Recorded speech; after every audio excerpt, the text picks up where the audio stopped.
Capítulo 8 de O Evangelho segundo o Espiritismo. Bem-aventurados aqueles que têm puro o coração. Deixai vir a mim as criancinhas. Itens 1, 2, 3. Item 1. Bem-aventurados aqueles que têm puro o coração, porque verão a Deus. Mateus capítulo 5, versículo 5. Item 2. Apresentaram-se-lhe então criancinhas, a fim de que ele as tocasse. E como seus discípulos afastassem com palavras rudes aqueles que as apresentavam, Jesus, vendo isso, zangou-se e lhes disse: Deixai vir a mim as criancinhas, e não as impeçais, porque o reino dos céus é para aqueles que se lhe assemelham. Eu vos digo em verdade, todo aquele que não receber o reino de Deus como uma criança, nele não entrará.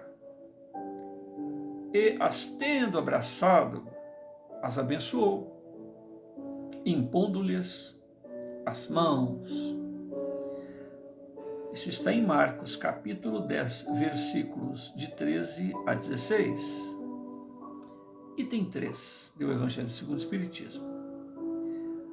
A pureza do coração é inseparável da simplicidade e da humildade, e exclui todo pensamento de egoísmo e de orgulho. Por isso, Jesus toma a infância por emblema dessa pureza, como tomou para o da humildade. Esta comparação poderia não parecer justa, considerando-se que o espírito da criança pode ser muito velho e traz, em renascendo, para a vida corporal as imperfeições das quais não se despojou nas suas existências precedentes. Só um espírito que atingiu a perfeição poderia nos dar um modelo da verdadeira pureza. Contudo, ela é exata do ponto de vista da vida presente, porque a criança, não tendo ainda podido manifestar nenhuma tendência perversa, nos oferece a imagem da inocência e da candura. Também Jesus não diz de modo absoluto que o reino de Deus é para elas, mas para aqueles que se lhes assemelham. Item 4. Uma vez que o espírito da criança já viveu, por que não se mostra ele desde o nascimento, tal qual é? Tudo é sábio nas obras de Deus. A criança tem necessidade de cuidados delicados que só a ternura materna pode lhe dar. E essa ternura cresce com a fraqueza e ingenuidade da criança. Para uma mãe, seu filho é sempre um anjo e precisaria que assim fosse para cativar a sua solicitude. Ela não teria com ele o mesmo desprendimento se, ao invés da graça ingênua, encontrasse nele, sob os traços infantis, um caráter viril e as ideias de um adulto e ainda menos se conhecesse o seu passado. Seria preciso, aliás, que a atividade do princípio inteligente fosse proporcional à fraqueza do corpo, que não poderia resistir a uma atividade muito grande do espírito. Assim como se vê entre as crianças muito precoces. É por isso que desde a proximidade da encarnação, entrando o espírito em perturbação, perde, pouco a pouco, a consciência de si mesmo. Ele, durante um certo período, permanece numa espécie de sono, durante o qual todas as suas faculdades se conservam em estado latente. Esse estado transitório é necessário para dar ao espírito um novo ponto de partida e que poderia entravá-lo. Seu passado, entretanto, reage sobre ele, renasce, para que a vida maior, mais forte, moral, intelectualmente, sustentado e secundado pela intuição que conserva da experiência adquirida.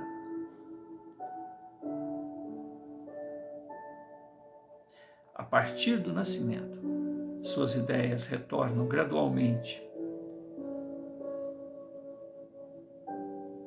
Impulso à medida que se desenvolvem os órgãos, de onde se pode dizer que durante os primeiros anos o espírito é verdadeiramente criança, porque as ideias se formam e o tempo, porque as ideias que formam o fundo do seu caráter ainda estão adormecidas.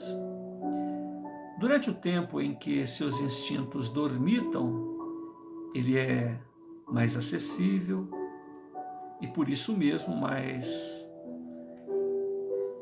por isso pode modificar sua natureza e fazê-lo progredir, o que torna mais fácil a tarefa imposta aos pais.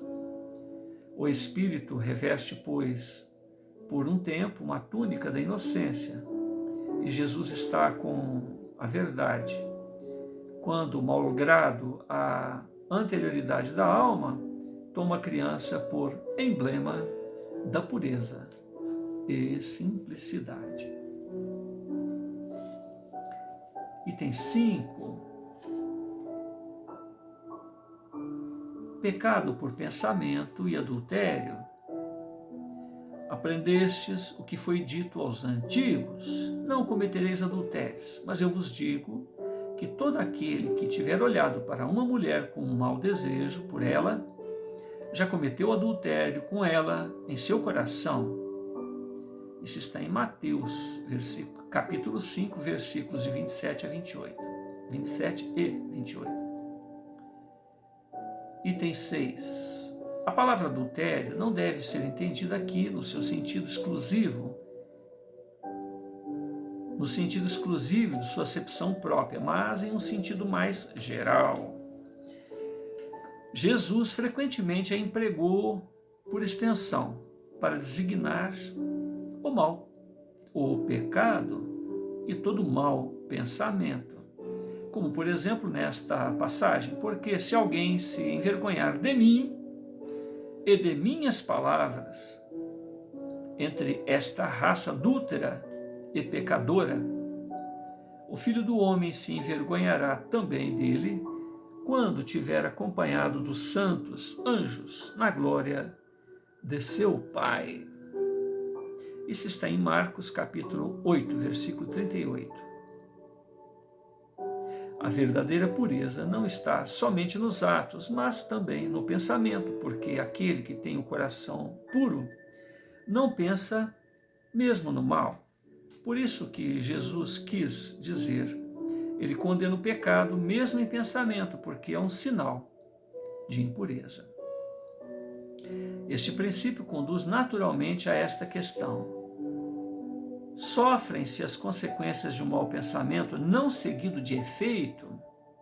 Há aqui uma importante distinção a se fazer. À medida que a alma, empenhada no mau caminho, avança na vida espiritual, se esclarece e se despoja, pouco a pouco, de suas imperfeições, segundo a maior ou menor boa vontade que emprega, em virtude do seu livre-arbítrio. Todo mau pensamento, pois, resulta de uma imperfeição da alma, mas de acordo com o desejo que concebeu de se depurar. Mesmo esse mau pensamento torna-se para ela uma ocasião de adiantamento, porque o repele com energia. É o indício de uma marcha que se esforça, é o indício de uma mancha que se esforça por apagar.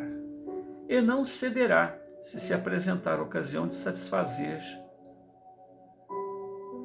o mau desejo, e depois que tiver resistido, sentindo-se mais forte e alegre com a sua vitória.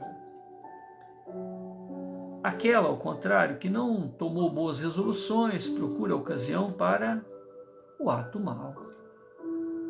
Se não realiza, não é por efeito de sua vontade, mas porque lhe falta oportunidade. Ela é, pois, tão culpada como se o cometesse. Em resumo, as pessoas que não... Em resumo, na pessoa que não concebe mesmo o pensamento do mal, o progresso já está realizado. Naquela que vem esse pensamento, mas o repele, o progresso está em vias de se cumprir. Naquela, pois, que tem esse pensamento e nele se compraz, o mal ainda está com toda a sua força, numa o trabalho está feito, na outra está por fazer. Deus é justo. Considera todas essas diferenças na responsabilidade dos atos e dos pensamentos do homem. O próximo item é verdadeira pureza, mãos lavadas. Mãos não lavadas.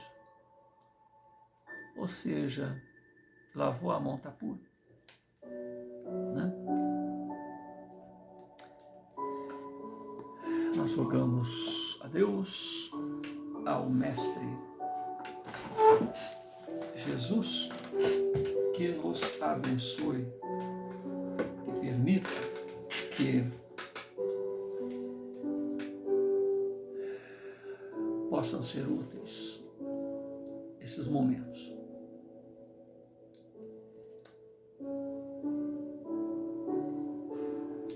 Desde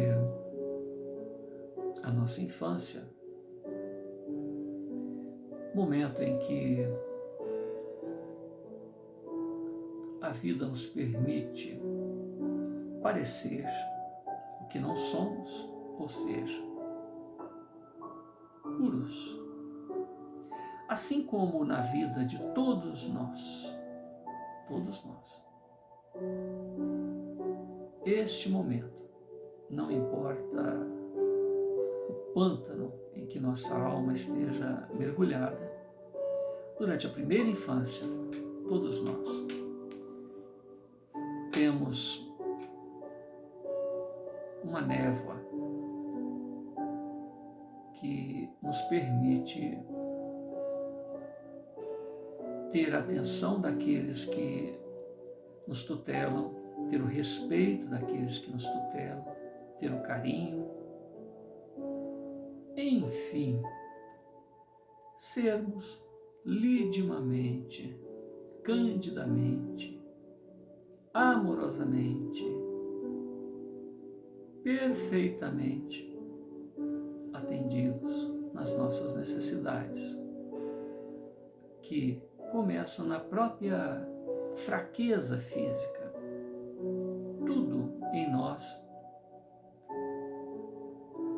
depois de mamar, cautela de esperar arrotar, depois de defecar, urinar, ter a atenção dos genitores, dos tutelandos, né? Que nos aliviam das assaduras. Enfim, e neste limpa aqui, limpa ali, conversa diferente, né, que a gente tem com a criança, uma conversa de muito carinho, uma conversa semelhante que a gente tem com um gatinho, com um cachorrinho, tanto adulto como principalmente nas primeiras fases. A gente conversa com um gatinho, com um cachorrinho, da mesma maneira com que conversa com o filho, ou seja, com muito carinho. E, consciente ou inconscientemente, nós adequamos o tom de voz, a qualidade das palavras, a responsabilidade da maneira com que nós nos portamos perante as crianças. Por quê? Porque ali está um ser que necessita de princípios, e nós temos consciência de que mais do que nós falamos, mais do que nós orientamos, o que nós fazemos vai marcar profundamente a vida daquelas incipientes crianças. Então é um exercício duplo. O nosso exercício de nos acomodarmos à nossa alma infantil, quando cuidamos, nos acautelamos diante das crianças, e a própria criança, que tem anuviado todas as tendências que ela apresenta em séculos e séculos e séculos de vivências.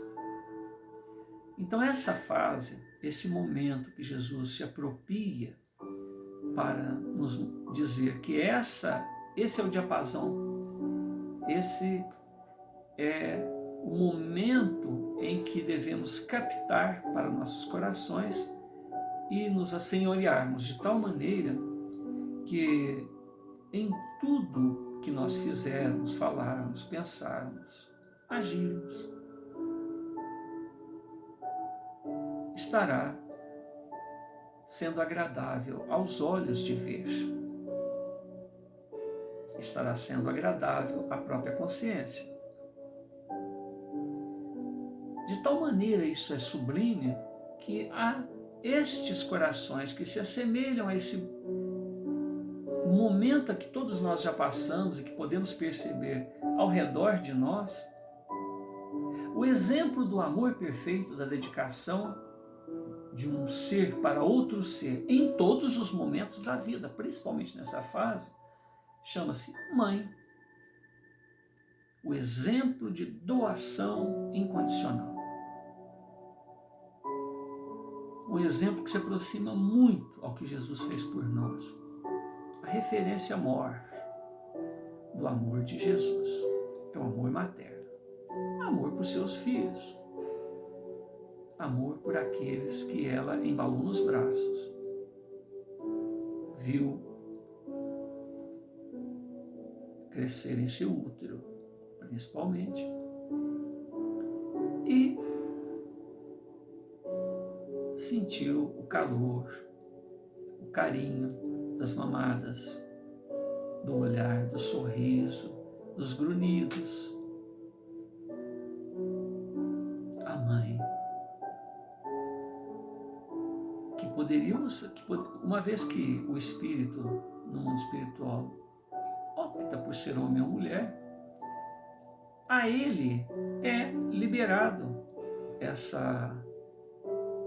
esse lado da vida, esse lado sublime, esse lado mais amplo que todos nós já temos e somos possuidores. A mulher, ela é mãe, ela é mulher, ela é dona de casa, ela gerencia as finanças da casa, ela é atenta a tudo. Olha que interessante, ela é o lado forte da vida. Uma mulher dura 10, 15 anos a mais que o homem. E mesmo que o homem seja mais novo um pouco, a saúde dela, ela é mais robusta, de tal maneira que se há ali um casal, há pouca diferença, daí a pouco você vê o homem escorando na mulher para levar a sua vida. A mulher é mais centrada, ela é mais resistente, ela investe no futuro. As suas crises emocionais, os seus desafios intelectuais, tudo na mulher demonstra uma segurança, uma maturidade, uma maestria no sentido de fazer para ficar. Quando ela entende, ela decide, ela faz uma equação pessoal de entender que aquela pessoa não serve, não dá futuro, não há uma química material, espiritual, acabou. O parceiro com a qual ela se consorciou ou não, né? Namorado, noivo, ele esperneia, ele faz o que for para tentar resgatar o relacionamento e não tem jeito. O homem, por sua vez, né, que se acha o dono do pedaço, né, o dono daquela companheira, daquela namorada, tem explosões emocionais, tipo, acabou, não dá mais, tal, no outro dia tá lá. E se ela não voltar, aí que a coisa pega. Eu vi um desenho animado que eu achei fantástica, né? O jogo emocional que foi criado ali. Havia uma crise apocalíptica, né? Alguma coisa estava acontecendo que o mundo ia acabar. O mundo ia acabar. E a preocupação do rapaz não era se o mundo ia acabar, é se a namorada terminou com ele, porque momentos antes dele receber aquela notícia que o mundo ia acabar, ela saiu e aconteceu alguma coisa que dava a entender que poderia, né, não haver mais uma sequência no relacionamento dos dois. Então serviu bem para caracterizar a situação masculina, né, a superficialidade da coisa. O mundo vai acabar, vai. Mas ela terminou comigo? Será que terminou? Será que não terminou? O importante é saber se ela vai continuar com ele ou não, mesmo que o mundo acabe, né? Essa relação que existe no relacionamento masculino e feminino é cheia de lições de vida e de vitórias. A criança é o exemplo da pureza que todos nós, homens e mulheres, precisamos manter. Bem-aventurado aqueles que têm o coração puro. O que é ter o coração puro? O que é ter o coração puro? É a definição do amor, é a definição da caridade, né? Se nós vermos lá aquela definição, o que o Paulo fala sobre o amor, sobre a caridade, né? São palavras que se associam intimamente, porque o amor representa o mais puro dos sentimentos e a caridade é a flor, é a joia que adorna esse sentimento. É a expressão do momento em que o indivíduo que ama, ele se ama, ele se cuida, ele cria em si o autodomínio, o controle das emoções, o controle de si próprio, e depois que ele se assenhora dessa sua capacidade de saber quem é, o processo evolutivo que ele está, ou seja, o que ele pode contar das suas conquistas, e passa a medir, né, valores como fé, esperança, perseverança, disciplina, serenidade, né? Depois que ele administra tudo isso, aí ele sai para fora, de maneira que não importa como as outras pessoas estagiem. Cada ser humano tem a sua equação pessoal. Cada ser humano tem a sua maneira de agir, de responder às provocações, responder aos desafios. E o segredo do bom relacionamento está justamente nisso. Você respeitar, dar direito ao outro de ser como lhe aprouver, como ele decidir, porque o seu destino é responsabilidade dele próprio e do Criador, que tem a metodologia para cuidar de cada um de nós. E nós, dentro do conhecimento do que somos, de onde estagiamos, do que temos de potencial já, então é importante que você saiba, que eu saiba, que nós saibamos. Sou muito bom nisso. Nisso eu sou expert. Posso distribuir esse talento, posso ofertar esse talento para quem precisar. E ao mesmo tempo saber do seu lado casquinha, né? Do seu lado calcanhar de Aquiles, do seu lado abismo, para que se acautele diante das experiências que ainda terão que ser vividas. A lição fala que para uns aquele aspecto da vida já está realizado, né? Existe um programa de rádio que eu estava ouvindo esses dias. A pessoa, o locutor, se especializou em passar trotes. Ele pede que as pessoas liguem para ele e ele recebe: olha, liga no número tal, a pessoa se chama assim, mas ela tem um apelido que ela odeia, que é assim, assim, assim. Ou então uma situação qualquer que ele vivenciou, ele pegou um trauma daquilo. Ou seja, é irmão dando conta das fragilidades do outro irmão. Um amigo da onça, né? Apresentando as fragilidades do amigo, o vizinho do vizinho. Então o radialista liga, começa com uma conversa boba, porque inclusive ele pega com a pessoa até qual que é o assunto que interessa para aquela pessoa. E aí ela vai, né, levando por alguns momentos a conversa, e você vê aquele lado legal, aquele lado bom daquele indivíduo com quem ele está falando. Mas a intenção do radialista é justamente o momento em que ele se transforma, né, de um amigo num provocador, de um ouvinte em um provocador.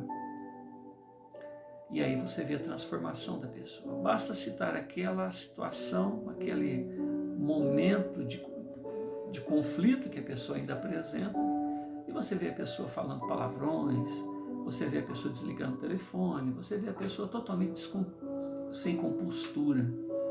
É o lado pior daquela pessoa. Então, é interessante que qualquer um de nós que recebêssemos esse tipo de telefonema também nos comportássemos daquela maneira, inclusive o rapaz que passa trote nos outros, porque certamente ele aprendeu nas fraquezas dele que ele pode explorar isso daí e ganhar a vida, né, como tendo muitos e muitos ouvintes que também gostam daquele tipo de situação, né? Ver o outro dando barraco, ver o outro nervoso, ver o outro entrando em desespero. A pessoa não mede as consequências, porque poderia haver até uma coisa mais grave, né? A pessoa sofrer um infarto, ter um derrame, porque leva a pessoa, né, à loucura. dura depois ele fala, desculpa, esse aqui é o programa do fulano de tal, é uma pegadinha, como se isso justificasse depois de todo o barraco que a pessoa fez, né?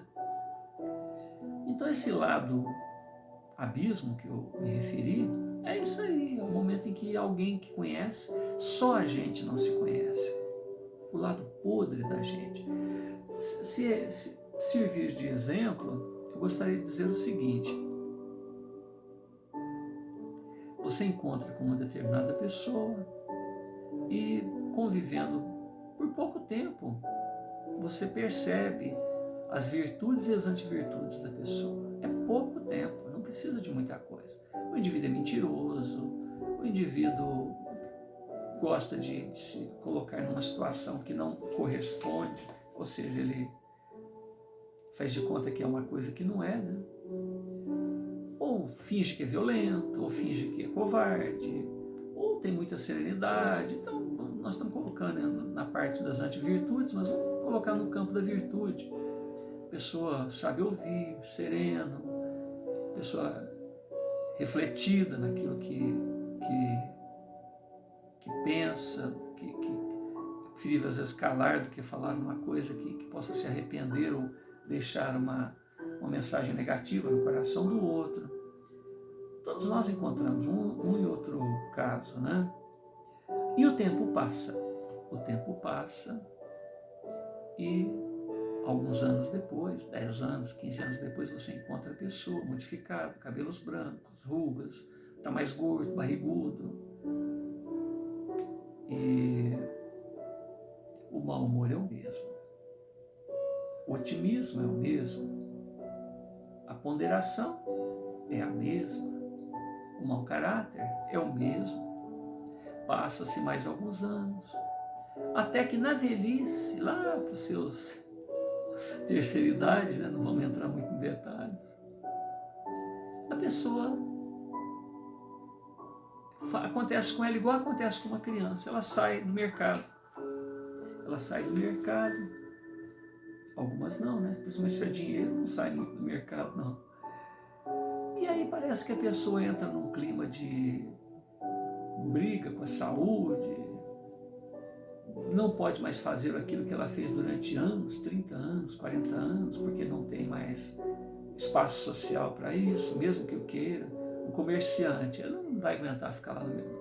Aí já tem que passar a venda, a lojinha para os filhos, para os netos, né? E depender da caridade alheia. É um momento, é uma outra fase da vida da pessoa. É um momento tipo que nós estamos vivendo agora, é um momento de quarentena. Hoje, coronavírus, maio de 2020, mas é uma quarentena